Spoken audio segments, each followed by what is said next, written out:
Hey guys, Michael again. We're doing another unboxing, this time with the Sony Xperia Z Ultra or Z Ultra. It is one of the largest phablets on the market today with a massive 6.4 inch display. But yes, it is a phone. So let's see what's inside the box.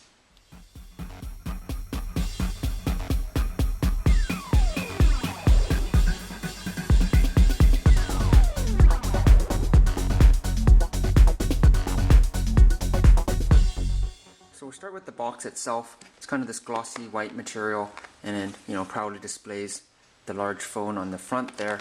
Along the back you can see the three different colors that's available in white, black, and like this purplish kind of color. The 6.4 inch display features a bunch of the Sony technologies like the triluminous display for mobile and X Reality. The 8 megapixel camera has the Exmor RS technology going on there, and much like all the other Xperia phones that have come out in the last little while, it is IP55 and IP58 rated for waterproof and dust resistance and that kind of thing. The camera isn't quite as powerful as some of the other flagship phones in this range. It is only an 8 megapixel shooter, but I'm sure it's perfectly capable, and it's powered by a 2.2 gigahertz quad core processor. So without further ado, let's just see what this thing looks like.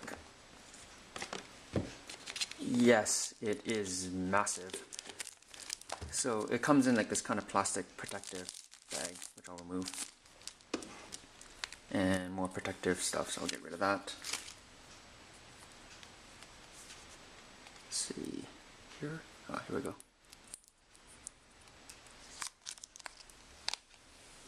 It's telling me that I should charge the phone for 30 minutes before doing anything else, so I won't turn it on right now.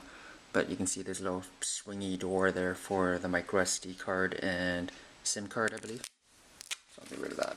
So it has this kind of glass, plasticky kind of back that's in line with a bunch of the other Xperia phones. You also notice that it's very thin, and it's noticeably even thinner just because of how big the slab is. So just by comparison, this is it feels that much thinner. It does have that silver metal power button that they say you'll be pressing 1,000,000 times a day. But yeah, the first thing that you'll really notice is just how big this phone is. Give you a sense of scale, if you excuse the fingerprints. That's my Motorola Razr HD with a 4.7 inch display, so you can see that it is a lot bigger than that. And I've already had some people say, with a 6.4 inch display, it's getting awfully close to the 7 inch tablet range that you find with something like the Nexus 7. I don't have a Nexus 7 handy, but I do have the old BlackBerry Playbook here. Let me grab that. So the BlackBerry Playbook, that's a 7 inch tablet, and you can see that it's almost as big as it, and you might remember that the Playbook does have a fairly large bezel around it, so if you kind of see where the display is there, it's just as wide as the display and a little bit taller than the display itself. So this is a absolutely massive device. So if you're thinking more of a conventional smartphone, this is a 4.7 inch on the Razr HD. If you look at something like a 5 inch display on the Nexus 5, LG G2, Galaxy S4, the outside dimensions aren't going to be all that different than my Motorola, so that gives you a sense of how big this thing is. So that's the smartphone, if you can call it a phone itself. You see it has the connectors there, and there is the camera on the back, but you notice that there is no flash, but it does come with NFC and the Xperia branding. I believe that would be for the charging connector, possibly. Yeah, I think so. I think that's for the charging connector. And then a volume rocker here, and then there's a swingy door here for the micro SD card and SIM card slot, I believe. And I guess that would be the headphone jack. Let's see what else is in the box here.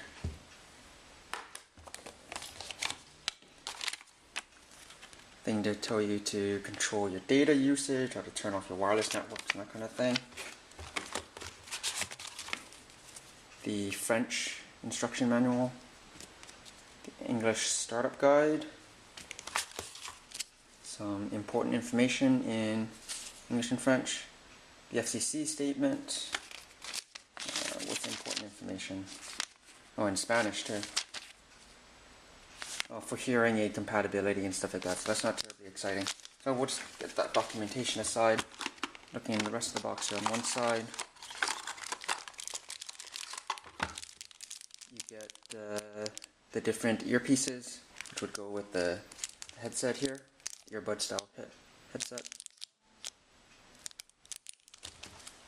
and a regular micro USB data cable or charging cable. On the other side, you have this monolithic block for your USB charger on the side there, and it just plugs into your wall. So I guess that's just a really quick overview